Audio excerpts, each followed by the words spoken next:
Welcome to another episode of World of Oil Derivatives. I'm the Chief Executive of Onyx Capital Group, Greg Newman, and I'm joined today with Omar Kaayam, who's a co-founder with me of Onyx Capital Group, an Executive Director and the Chief Investment Officer. Thanks, Omar, for getting on. I know we always try and get you on different times, but you're very busy, so thanks for coming on. Thanks, Greg, for having me. So what we wanted to do with this podcast was kind of lay out a bit more about what me and Omar are all about, why we started this, and what's kind of next, and a chance for people to see Omar. Doesn't usually do media, not that keen on it, but I think it's important for everyone to see. He's a big part of this, of course. So Omar, just to give context, you with me at Mandara, all about the gasoline. Do you want to give us a bit of a summary about that, and then? Yes, I think, Greg, you are more of the media person, and I try and stay behind the scenes. But every now and then I get roped into some of these events. But it's good. I think people should know who I am. I think Greg and I met at Mandara 9-10 years ago. We were kind of gym / jacuzzi buddies. Where we were plotting on how we take over the world. And then we kind of left at different times to do our own thing, and eventually our paths intertwined, and we were like, you know what, let's do this together. And we've, last month was our 7-year anniversary, and time's gone by really fast. So I'm one of the co-founders of Onyx, and I've been head of trading for the last 5-6 years, or by default from day one. Greg and I were head of trading / co-CEOs. Mm-hmm. And then I think with time, CEO suited you more because you're more of the visionary, the face of the company, and I'm more running the trading team. So now I go as Chief Investment Officer.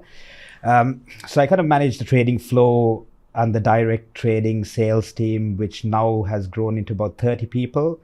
When me and you started, it was a team of about 2 desks, and now we have about 12 desks. So the growth has been organic, but at the same time, it's been pretty quick.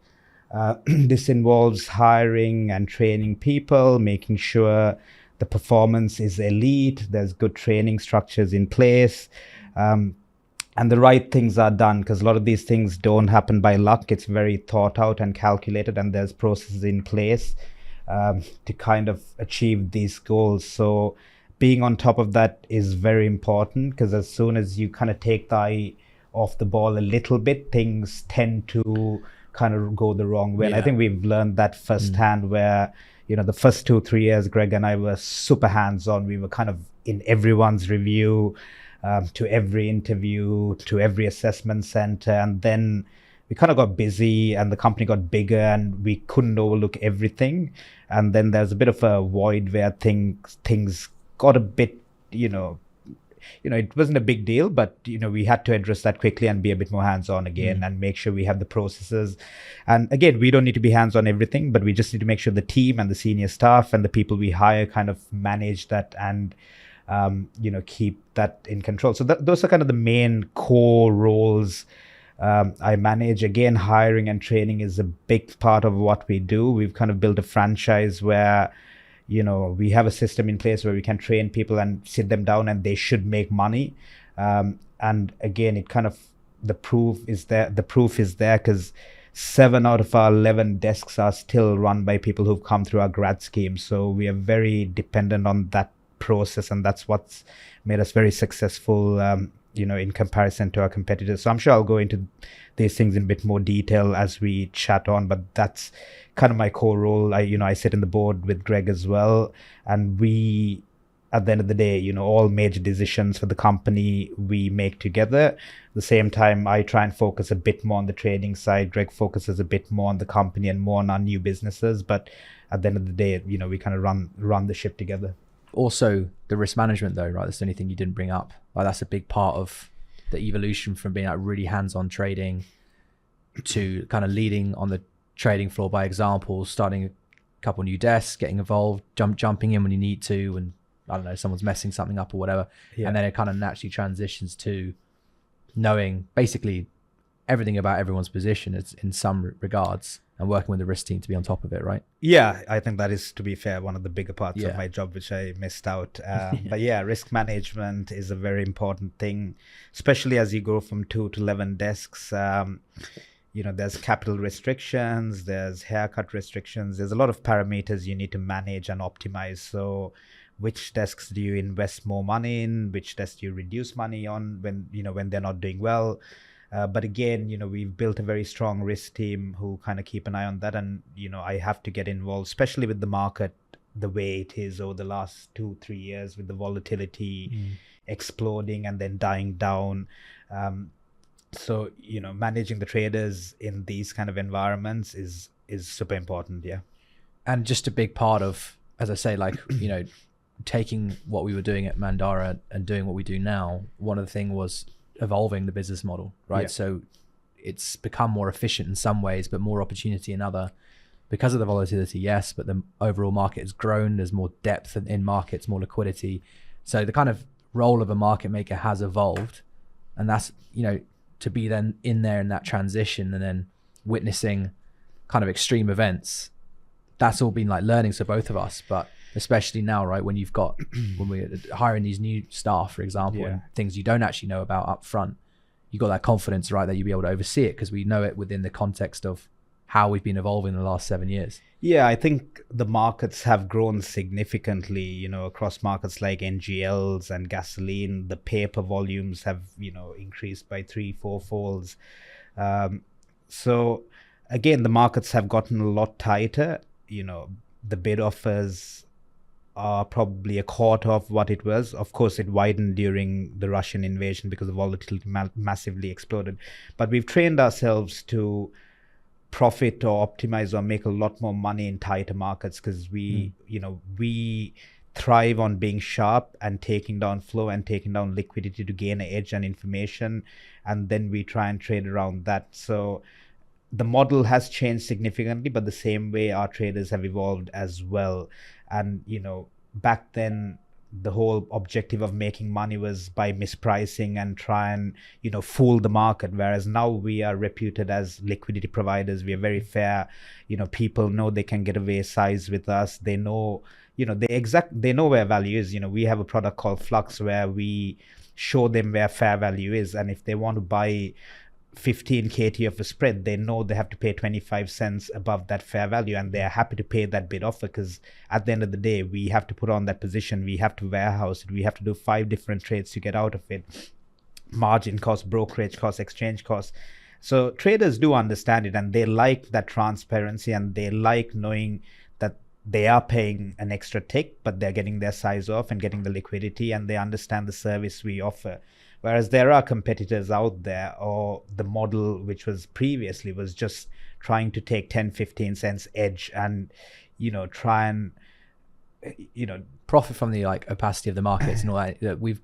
I'm glad you brought this all up because this is the evolution in the last 7 years, right? It was go in there and basically try and make some money, take money out of the market, but it's evolved massively as we've realized our role in the market, as you say, as liquidity providers, and it's more of a service now. So that's, I just want to speak a bit about that because you can like compare us with our competitors. I wouldn't say they're trying to do that at all, right? They're still in that old way of doing it. Yeah. And I guess when was it for you that you started to feel comfortable with that and see the benefits of actually by being more transparent and providing a great added value service, we can all benefit?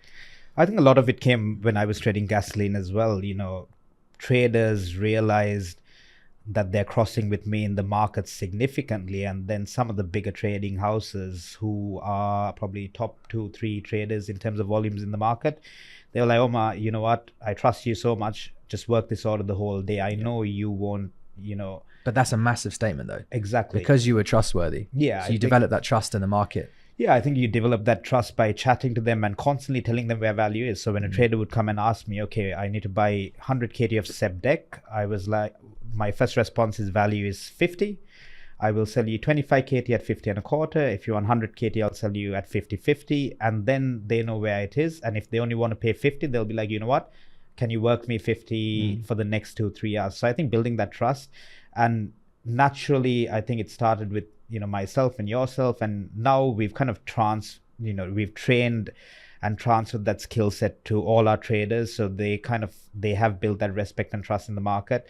And as you said earlier, people were making money by people not knowing where the market is, whereas we want to make money by being very transparent. This is exactly where the market is, this is our bid offer, and you don't have to trade with us, but if you want to trade with us, this is our price. And I think more and more traders now speak to our traders directly, and we'll still block a trade up via a broker. But again, they trust our curves, they trust our values, they trust our transparency. So that's kind of how the market has evolved over the last 5-6 years. And again, we've been at the forefront of that. And as you said, a lot of our competitors are very different. Their business models are still on a sales kind of basis where they try and take free money what's available.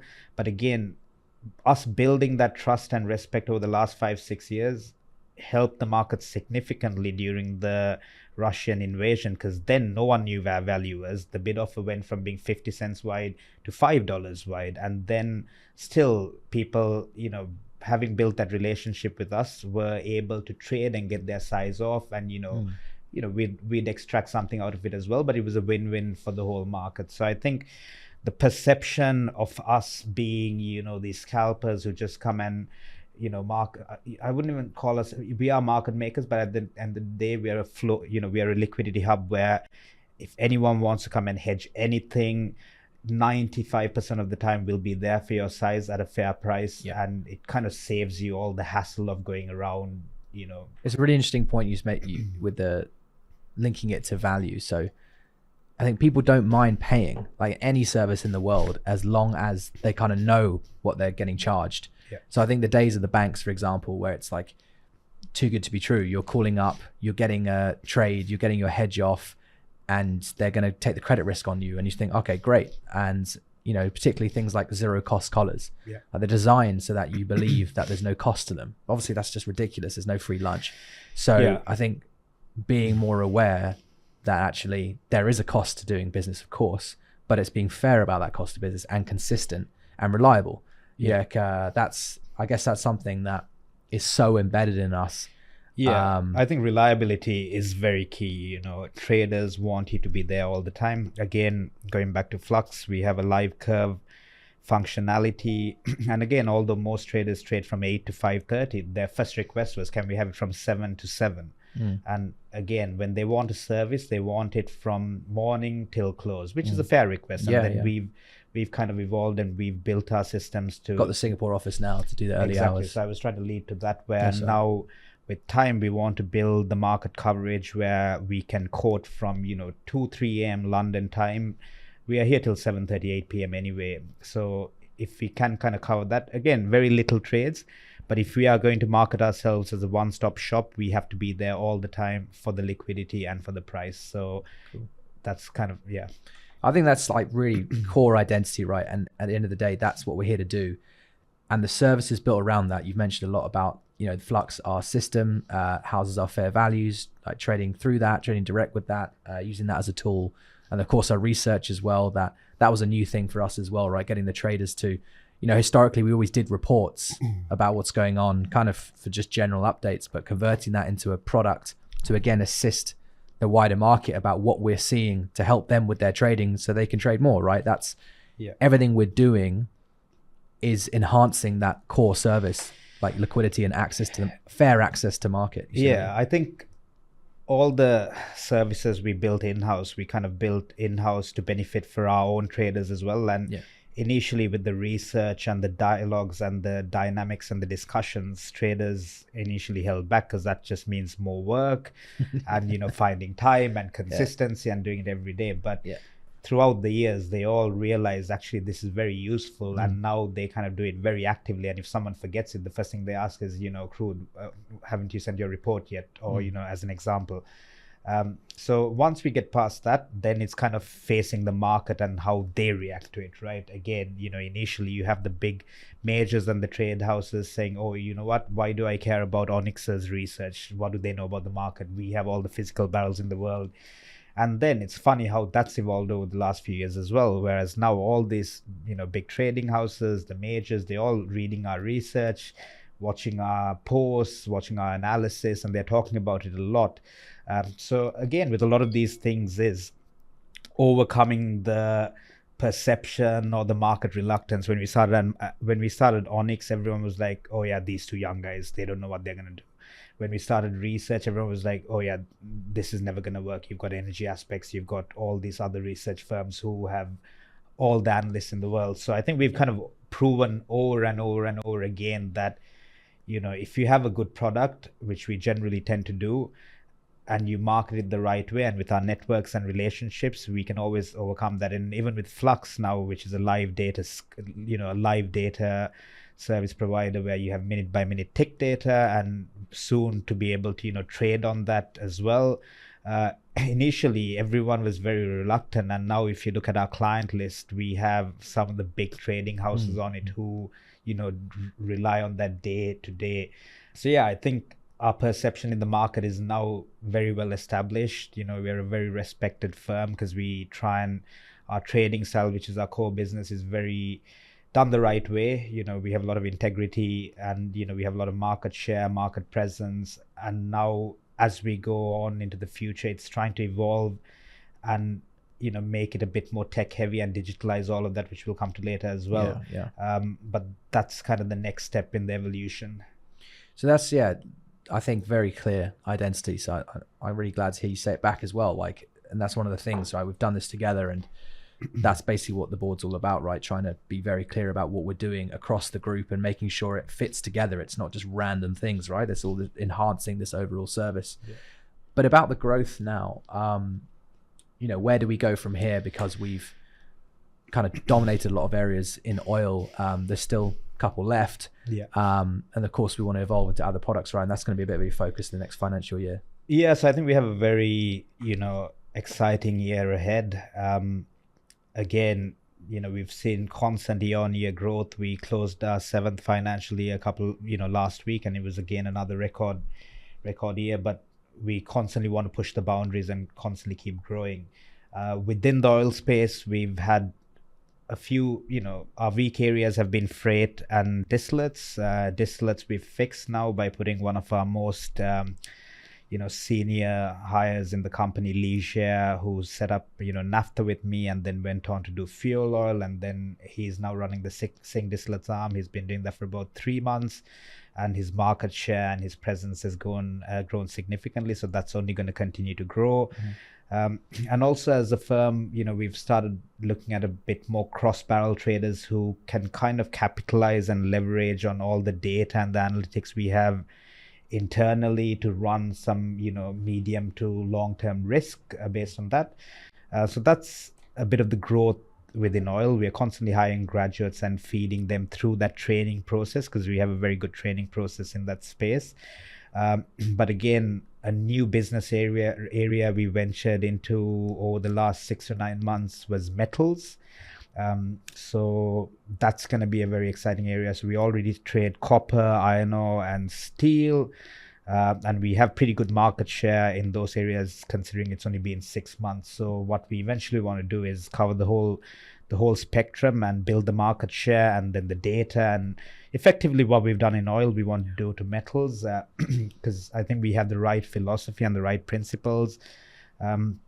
And then the next big space is power, gas, and carbon. So we set up a LNG desk about 2.5 years ago, and that's very successful. So we trade LNG, we trade TTF, but we are now going to look into more power contracts and more carbon contracts. And, we are in the process of setting something up in Switzerland as well. So that's kind of the growth. We also set up a Singapore office in November with 8 staff, and I think we have 4 front office staff there as well.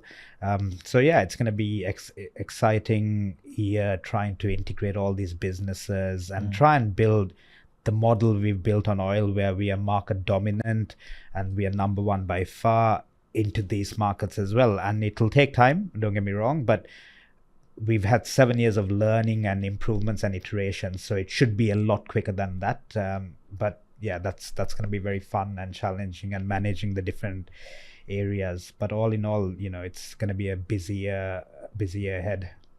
And kind of, I guess, in line with the rest of the kind of macro themes, it's like a transition for ourselves in line with the energy transition, right? I mean, the products we're focusing on are the new kind of, future dominant energy supplies. So the reality is, oil's still used 100 million barrels a day, it is what it is right now. It's at least 10 years of this kind of level.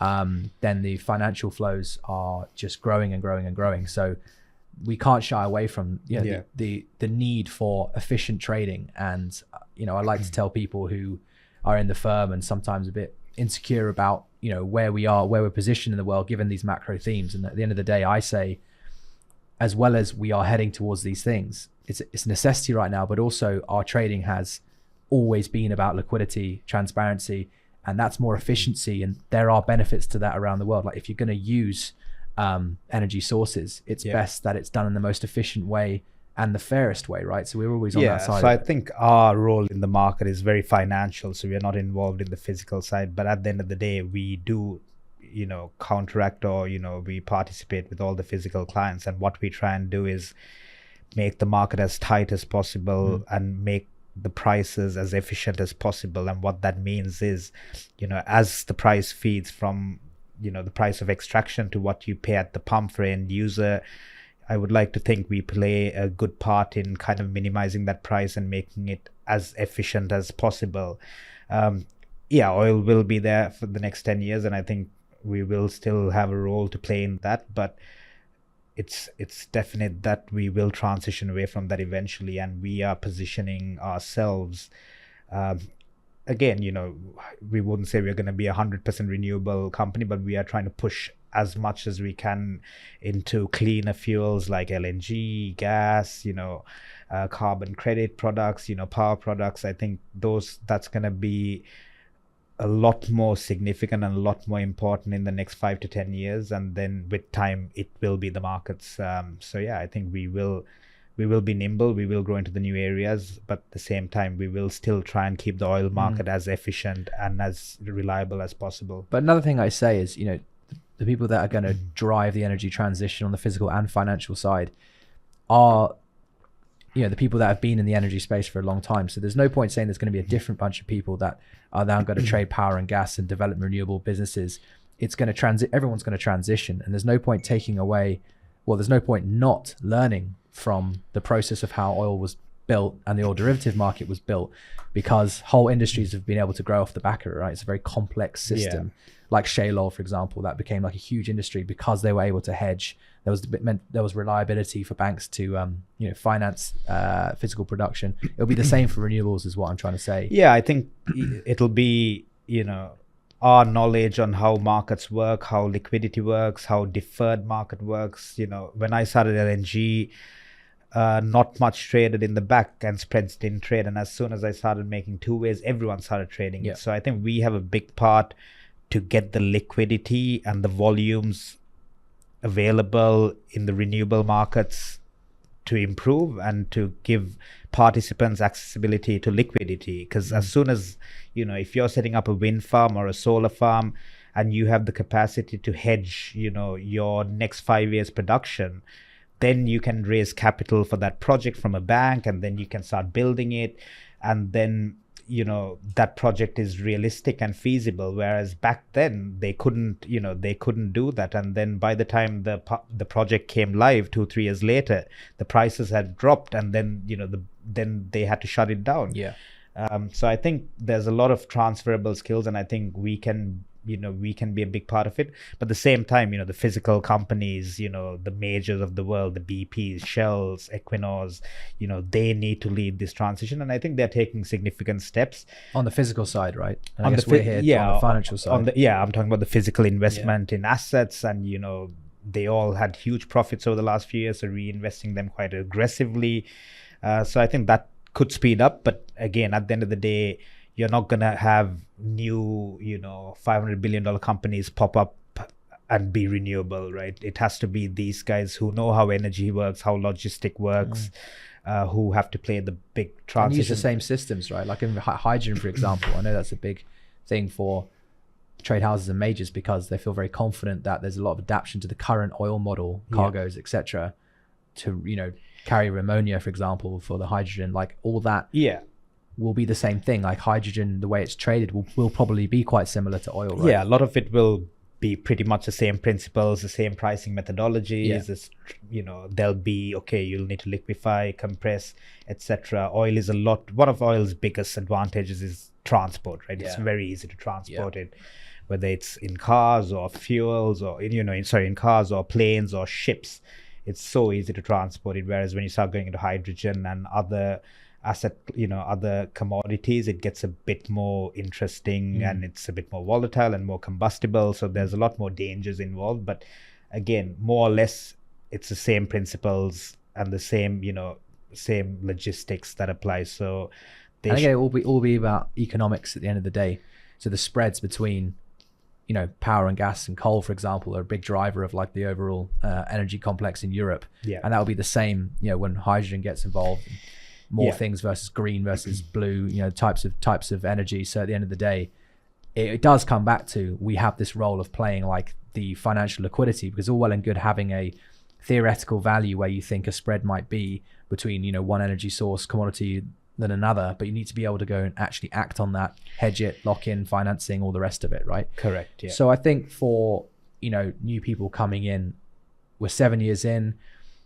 We talked about the identity as liquidity providers, liquidity hub, providing as great service, data research as possible around that to support the overall process. And then the energy transition. So where, for people who are coming in, the philosophy and ethos behind what we've already done and what we're going to continue to do as we grow out. Because, we expect to keep growing. We're like 100 or so people now. If things go to plan, it could double that in a few years, right? So what would you say for people coming in? How would you communicate that kind of philosophy and ethos? Would you be more specific to graduates or just? I guess what I was alluding to was like, we've talked about digitization. We've talked about wanting to be a liquidity hub. So I think in terms of that line, again, the trading arm sits in the core of providing the liquidity, providing the numbers, providing the live data values. But as we've grown over the years, we've started building functionalities around it. So the research, the data, the technology, and oil and, some of these markets are still very, very old school markets. They don't trade on screens. They're all broke. It's traded over a lunch or, it's traded. Whereas now I think we're starting to get a fresh new wave of traders in some of these big trading houses who are a bit more, a bit more quantitative, a bit more, computerized or digitalized. So I think there's a big urge for this market to digitalize and democratize, because again, a lot of people extract value from where brokers perceive value, and that can be skewed. If they know you're a buyer, they will always imply value a lot higher. So I think our future growth is to try and capitalize on all the data we sit on, build a platform. We want accessibility. We want someone to be able to switch on their phone or their computer and be able to trade any product at the best price and know where value is. And I think, we have the systems and infrastructure in place. So I think there's a lot more technology we need to build around that over the next few months, but we are kind of nearly there. And I think people have that appetite. As soon as we rolled out Flux and people could see live value and where the curve was, they were like, oh, this is awesome. I'm just going to use this as live value. So now they don't need to speak to the brokers anymore. Next thing they ask me is, okay, when can I trade these values? So there is an urge. People want efficiency. They want to be able to execute easily, right? But we want people to come and understand this, like this mission. Be clear about it. And we don't want people coming in saying, but so for example, do you remember we had a end of year, we do this like 2-year contract thing after someone's been here a year and try and like figure out like if we're getting on and what's next.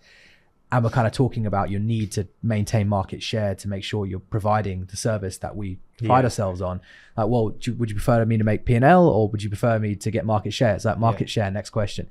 Because you have to be forefront in your service and add value to the market first before you can, worry too much about the P&L. Because at the end of the day, if it's just short-term P&L, I mean, it's not a sustainable business. So we need people to understand that coming in, is what I'm saying. I think our traders, when they all come, initially when they came and sat in, they started making money and they were like, oh, wow, I'm making money. But at the end of the day, that seat is making money. We've built a system and a franchise and a way of trading that should be able to plug in and play in most markets. And yeah, when we had that chat, market share is what we thrive on. We don't thrive on, picking one in 10 good trades and making money. We want you to be on every single trade, be present in the market every single time, because that is leverage. Liquidity is leverage, and every tech platform or every platform that's trying to digitalize the market right now needs liquidity, and they need live data and live curves. So we're in the forefront of digitalization, and we should be the pioneers of switching this market from how it currently functions to the new wave where it's one-stop shop. You can do everything at the best price in one place. Changing that mindset internally took a while as well, but now everyone has come on board. And the first question from our traders were, when we were trying to give live value away to all traders, were why do we want to share our curve? Why do we want them to see where we see things? They're not going to pay up, they're not going to sell through. And they were like, no, trust me, you're already doing that by making two ways. The market knows where value is based on what you're doing, so let's now digitalize that and sell it. Well, get more trust. People more willing to do business with you. Business and trust are hand in hand, right? That's what it always comes down to. So I guess, I mean, the final part of that is this recruitment of new talent. And I think we want to make sure we are not just saying things that like people put up as wall art, we've got integrity and all this, so that we've evidenced our integrity by what we've done in the market and what we've tangibly been able to do. So I think for new talent, that's going to be very important, no doubt. And as you said, it's like 80% or 70% of our leaders on the trading floor are graduates effectively that have been here and over the years developed into leaders. So what would you say is like the right mentality for these guys to have? I mean, we've got our principles, but in your words, I guess. I think in general, from what we were talking about, our reputation in the market is unbelievable. The people I meet, the traders I meet are, the head of BPs, the head of VTOLs, the head of Shells. And there's no other market maker at these events or at these tables with these senior people, and these senior people want to know our thoughts and what we're trying to do to the market, right? A good example is E10, E5. As EBOB switches from E5 to E10, all the physical houses are chatting to us and saying, how can you help this? How can you provide liquidity? So our reputation and our stake in the market is huge. So it's kind of like joining a Goldman Sachs in investment banking a long time ago. That's kind of our reputation now within oil. So you kind of get access to the best franchise in the world. In terms of training, we have great training programs. We've, Greg and I built the original version in 2016 while we were in Sri Lanka, chatting about all these ideas. And every year we've reiterated it and improved it and improved it and improved it. And now we have a data bank of so much good content, so much good documents, so much good lectures, video, a lot of simulations, recorded. So there's a good bank of stuff for them to learn from. So it's, again, like going to an Oxford or Cambridge. I think we're very proud of our training. Yeah, and it's been built initially by us, but the beauty is every person who's kind of gone through that training program has improved it and optimized it, right? And I think in your book as well, there's a lot of the learnings from there which comes onto that. And again, we have a great culture. We have activities, we have team building events, we have sports. I think I'm playing badminton on Thursday with a few people. So there's a lot of activities to socialize and build trust outside work. And then also what we lacked a lot was consistency. So we have a thing called the ORS, which is the Onyx review system, where every trader from day one till they become a desk head, you do a monthly review. And again, we started introducing lectures, but a lot of these things weren't happening regularly.